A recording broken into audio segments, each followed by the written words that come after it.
एक बार भगवान परशुराम शिव दर्शन के लिए कैलाश पर्वत पहुंचे। वे भगवान शिव के अनन्य भक्त और उनके दर्शन की इच्छा से कैलाश आए थे। लेकिन जब वे वहां पहुंचे तो मुख्य द्वार पर भगवान गणेश खड़े थे। परशुराम ने विनम्रता से कहा, गणेश जी, कृपया मुझे अंदर जाने दें। मैं अपने आराध्य भगवान शिव से मिलना चाहता हूं। गणेश जी ने उत्तर दिया, हे परशुराम, पिताश्री अभी माता पार्वती के साथ विश्राम कर रहे हैं। मैं किसी को भी अंदर नहीं जाने दे सकता। परशुराम को यह सुनकर क्रोध आ गया। उन्होंने गणेश जी से कहा,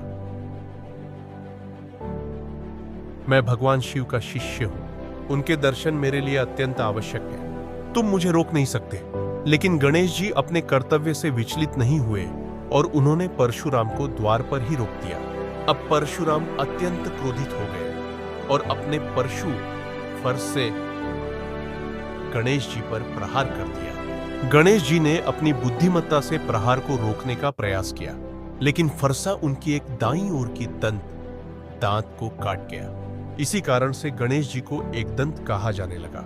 जब माता पार्वती ने यह देखा तो वे अत्यंत क्रोधित हो गई और परशुराम को श्राप देने ही वाली थी कि भगवान शिव वहां प्रकट हुए। उन्होंने माता पार्वती को शांत किया और परशुराम को समझाया।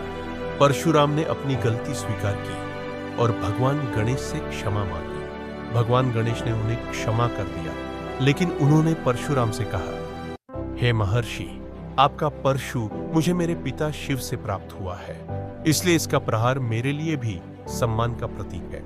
परशुराम यह सुनकर भाव विभोर हो गए और भगवान गणेश को प्रणाम किया।